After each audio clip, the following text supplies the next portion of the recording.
कामं नाहीत खोटी, आमची कामं नाहीत खोटी, म्हणून आमची ताकद आहे मोठी. तुम्ही तिकडे जावा, तिकडे जायचं तिकडे जावा, पण अजितदादा आलेत आमच्या गावा. बोला, तुम्हाला जे काय बोलायचं आहे ते बोला, पण तुम्ही बोलल्यानंतर तुम्ही जे बोलायचं ते बोला. पण नरेंद्र मोदी लगेच देतात तुम्हाला टोला. हम लोगों को छोड़कर आप चले गए, आप अगर गए हैं तो आप जाइए, आप तो जाइए. अभी हमारे साथ एकनाथ शिंदे जी 40 विधायक को लेकर इधर आए हैं. काँग्रेस वाले नेहमी मारत असतात थापा, आणि म्हणून त्यांना या निवडणुकीमध्ये आपल्याला सबक शिकवायचा आहे. मी आपल्याला सांगतो की जर वेळ आली तर मी माझी देईन जान, वेळ आली तर मी माझी देईन जान, पण मी बाबांचं बदलू देणार नाही संविधान. छत्रपती शिवाजी महाराज, भारतरत्न डॉक्टर बाबासाहेब आंबेडकर या महामानवांना वंदन करूं मैं यहाँ आया हूं मुंबई के महायुति के उम्मीदवारों को चुनकर देने के लिए.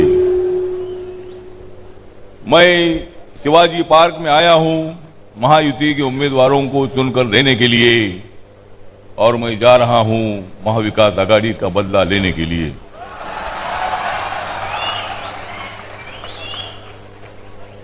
मैं यहाँ आया हूं शिवाजी महाराज और बाबा साहब अम्बेडकर जी के विचारों का संदेश देने के लिए. मैं आया हूं बाबा छत्रपति शिवाजी महाराज और बाबा साहब अम्बेडकर जी के विचारों का संदेश देने के लिए, और मैं जा रहा हूं उद्धव ठाकरे जी का बदला लेने के लिए.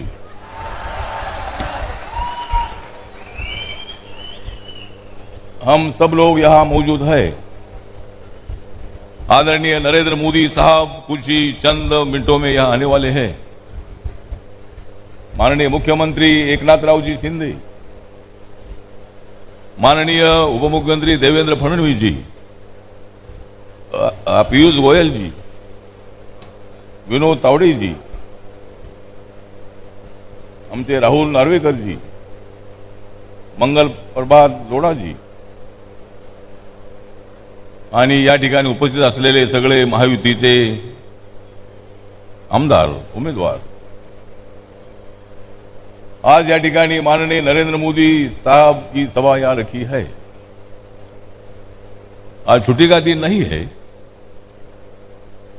लेकिन उसके बावजूद भी आप लोग यहाँ आए हैं, और भी लोग आ रहे हैं, और हम सब लोग यहाँ मौजूद है. छत्रपति शिवाजी महाराज का स्टैचू पीछे है. सामने बाला साहब ठाकरे जी ने जो शिवसेना का ऑफिस बनाया था वो ऑफिस सामने है. मैं सवाल पूछना चाहता हूं माननीय उद्धव साहब को, क्या बाला साहब ने आपको यही सिखाया था कांग्रेस राष्ट्रवादी के पास जाने के लिए? जिंदगी भर बाला साहब ने विरोध किया था कांग्रेस राष्ट्रवादी कांग्रेस का, लेकिन आप लोग हमें छोड़कर चले गए. हम लोगों को छोड़कर आप चले गए. आप अगर गए हैं तो आप जाइए, आप तो जाइए. अभी हमारे साथ एकनाथ शिंदे जी 40 विधायक को लेकर इधर आए हैं.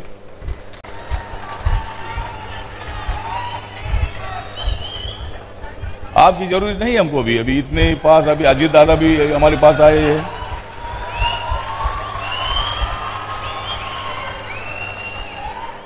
और मेरी रिपब्लिकन पार्टी भी महायुति के साथ है. बाबा साहब अम्बेडकर जी को मानने वाली जनता महायुति के साथ है. संविधान कोई भी बदल नहीं सकते हैं. संविधान बदलने की गलत भाषा राहुल गांधी और ये महाविकास आघाड़ी के लोग कर रहे हैं. उनको मैं बताना चाहता हूं कि बाबा साहब का संविधान कोई बदल नहीं सकते हैं. बाबा साहब अम्बेडकर जी का संविधान बदलने वालों को हम सबक सिखा देंगे, हम सबक सिखा सकते हैं. नरेंद्र मोदी साहब ने संविधान को मजबूत किया है. नरेंद्र मोदी साहब ने ही बाबा साहब अम्बेडकर जी के संविधान को माथा टेकर शपथ ली है. बाजू में चैत्य भूमि है, बाबा साहब अम्बेडकर जी का अंत्य संस्कार हुआ था इसी बाजू में. बाला साहब ठाकरे साहब का भी अंतिम संस्कार इधर शिवाजी पार्क में हुआ था। और बाबा साहब अंबेडकर जी ने देश का संविधान लिखा। संविधान बहुत ही मजबूत संविधान है। हमें कोई प्रदेश के लोगों ने डेमोक्रेसी सिखाने की जरूरी नहीं है। डेमोक्रेसी भारत में पैदा हुई, लोकतंत्र भारत में पैदा हुआ। और अभी हमारे ट्रंप, जो डोनाल्ड ट्रंप अमेरिका में रिपब्लिकन पार्टी के हैं, वो चुनकर आए हैं। वहां के वो अध्यक्ष बन गए हैं, वो अमेरिका के अध्यक्ष बन गए हैं। मैं रिपब्लिकन पार्टी का अध्यक्ष हूं।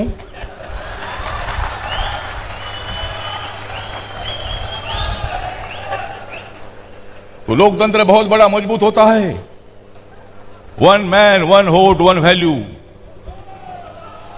संविधान सभा ने जो भी कानून पास किए उसमें सब संविधान सभा का योगदान ही है। लेकिन 26 जनवरी 1949 को जब बाबा साहब अंबेडकर जी ने ड्राफ्टिंग कमेटी के चेयरमैन के नाते संविधान का ड्राफ्ट राजेंद्र प्रसाद पंडित जवाहरलाल नेहरू जी के सामने रखा, तब उनके मुंह से उद्गार निकले थे, डॉक्टर अंबेडकर आप ही संविधान के सही शिल्पकार है। बाबा साहब अंबेडकर जी ने रात रात जाकर संविधान लिखा था।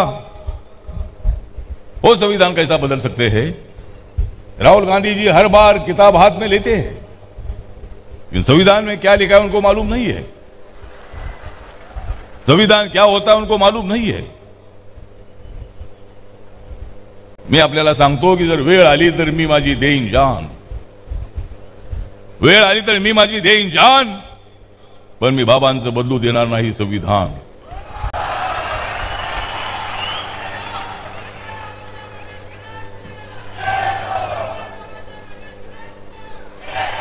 संविधान बदलणं एवढं सोपं काम नाही। चुकीचा प्रचार चाललेला आहे, चुकीच्या पद्धतीने लोकांना मिसगाईड करण्याचा प्रयत्न चाललेला आहे। लोकसभेमध्ये आमचं नुकसान झालं, पण आम्हाला मिळालेली मतं जी आहे ती महाविकास आघाडीच्या थोडीशी मागे आहे। यावेळेला महाराष्ट्रातलं वातावरण अत्यंत चांगलं वातावरण आहे। यावेळेला महाराष्ट्रामध्ये ज्या 288 जागा आहेत, त्या 288 जागापैकी 170 175 जागा जिंकल्याशिवाय आम्ही राहणार नाही। सगळे आमचा प्रचार चाललेला आहे। एकनाथ शिंदे साहेब एका बाजूने फिरतायत, दुसऱ्या बाजूने देवेंद्रजी फिरतायत, तिसऱ्या बाजूने अजितदादा फिरतायत, आणि राहिलेल्या ठिकाणी मी फिरतोय। आम्ही आमची भूमिका लोकांच्या समोर स्पष्ट मांडलेली आहे। आमचं महायुतीचं सरकार आहे लय भारी, आमच्या महायुतीचं सरकार आहे लय भारी, कारण त्यांनी जागवलेली आहे वस्ती वस्तीतली गावागावातली नारी। बाबासाहेब आंबेडकर आणि छत्रपती शिवाजी महाराज ज्यांना तारी त्यांना कोण मारी? आम्ही सर्वजण प्रचाराला लागलेलो आहोत। मुंबईमधल्या ज्या 36 जागा आहेत त्या 36 जागापैकी 25 पेक्षा जास्त जागा निवडून आणण्याचा आमचा प्रयत्न आहे। बंधू भगिनींनो, तुम्ही कामाला लागायचं आहे आणि माझा समाज, बौद्ध समाज, दलित समाज, बाबासाहेब आंबेडकरांना मानणारा समाज हा शिंदे साहेब, फडणवीस साहेब आपल्या सोबत आहे। नरेंद्र मोदींनी केलेल्या विकासाच्या कामाकडे आमच्या समाजाचं लक्ष आहे। लोकसभेत थोडं नुकसान झालं आपलं, पण या निवडणुकीमध्ये अजिबात नुकसान होणार नाही। बाबासाहेब आंबेडकरांना मानणाऱ्या समाजाला माहित आहे की नरेंद्र मोदी हे संविधानाला मजबूत करणारे नेते आहेत।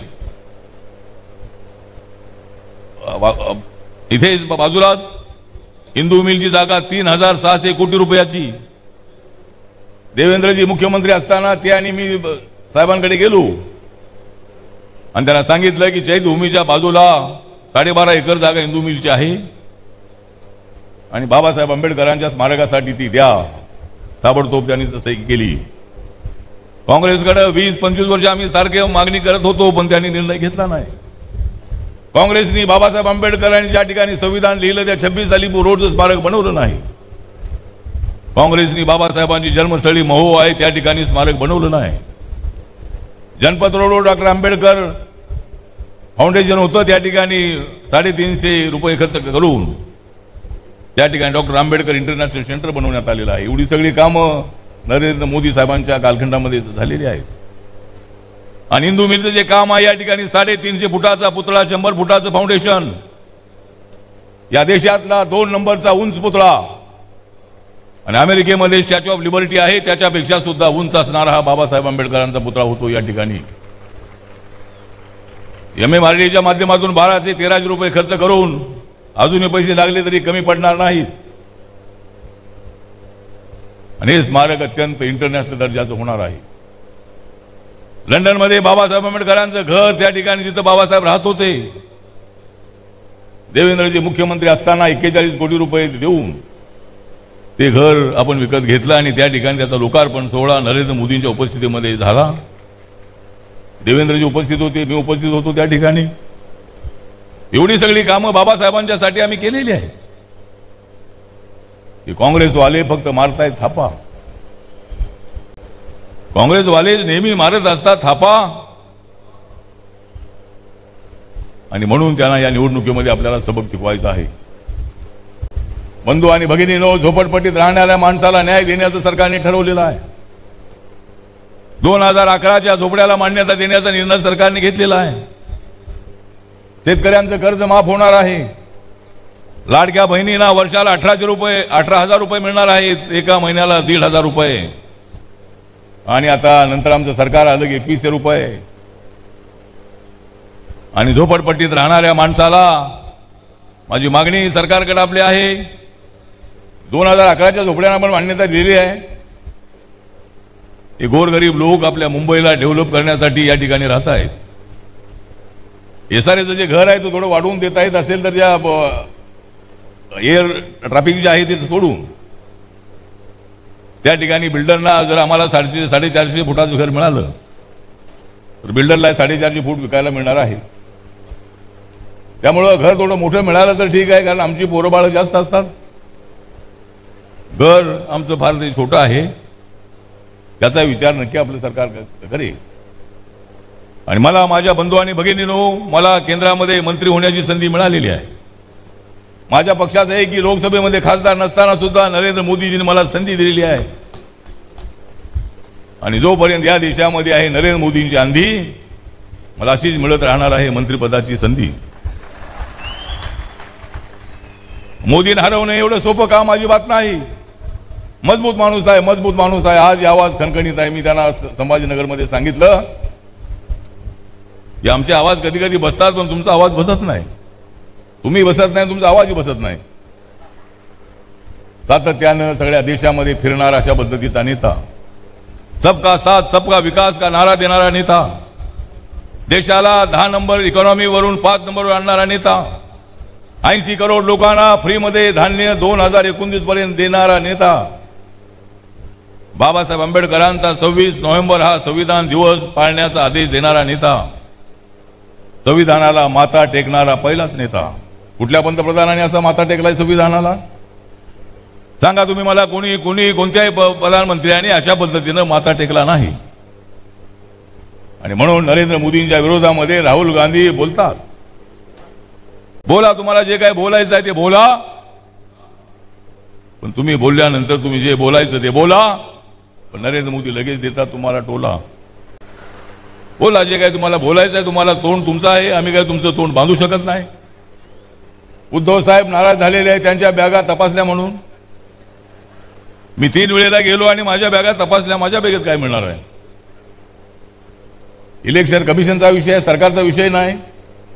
लोकांना विनाकारण भडकवण्याचा प्रयत्न असतो. की नरेंद्र मोदीच्या सरकारने असं सांगितलेलं असं नाही आहे.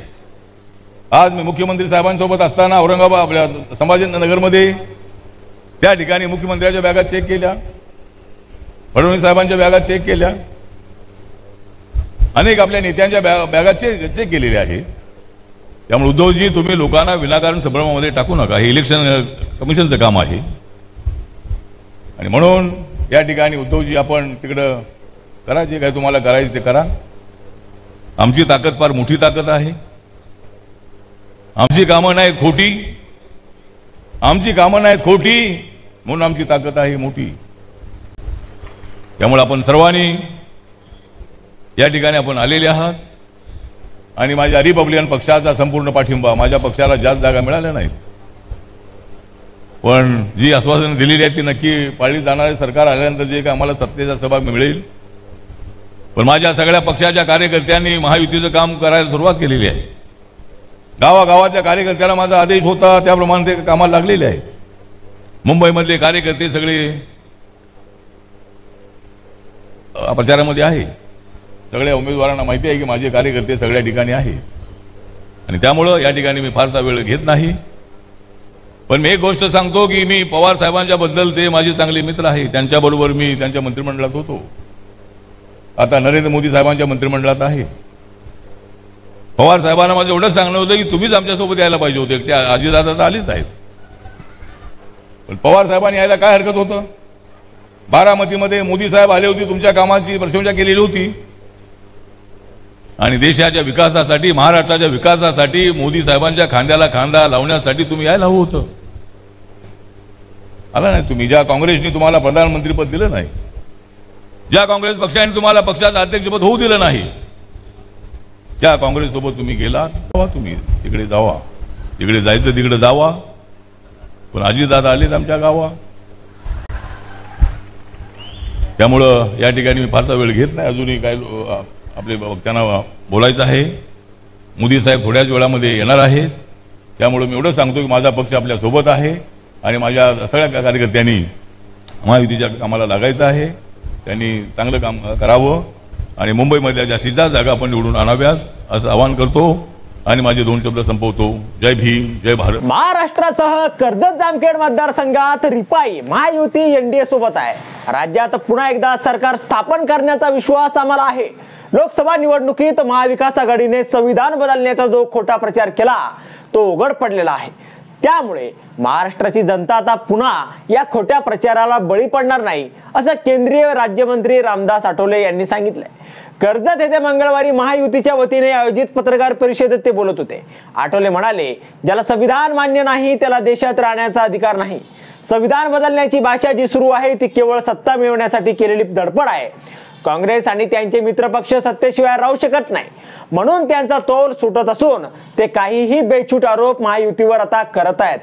2024ला खोटा नाटा प्रचार करून लोकांची दिशाभूल करीत विरोधी पक्षपद मिळवले, एवढ्या जागी त्यांना मिळवल्या. खासदार राहुल गांधी हे भाजपासोबत संविधान बदलण्याची भाषा करतात. त्यांच्या विरोधात निवडणूक आयोगाकडे आपण तक्रार केली आहे. पंतप्रधान नरेंद्र मोदी डॉक्टर बाबासाहेब आंबेडकरांच्या संविधानाचा आदर करतात. महाविकास आघाडीचे राजकारण करीत असून या टीकाकारांना न्याय देण्याचा केंद्र सरकार प्रयत्न करीत आहे. प्रत्येक जिल्ह्यात विमानतळ करण्याची घोषणा लवकरच मार्गी लावणार असल्याचं त्यांनी सांगितलंय.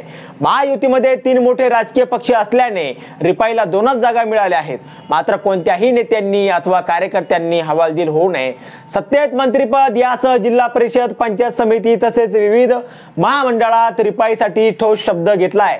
त्यामुळे सर्वांनी महायुतीच्या उमेदवारांना निवडून आणण्याची जबाबदारी पार पाडावी, असा आदेश पक्षातील पदाधिकाऱ्यांना दिले असल्याचं आठवले यांनी सांगितलंय. आता यावर तुम्हाला काय वाटतं? तुमचं मत कमेंट बॉक्समध्ये लिहायला अजिबात विसरू नका. व्हिडिओ आवडला असेल तर जास्तीत जास्त शेअर करा. आणि आतापर्यंत मराठी जनता, आपण आपल्या या चॅनलला सबस्क्राईब जर केलेलं नसेल तर चॅनलला सबस्क्राईब करा.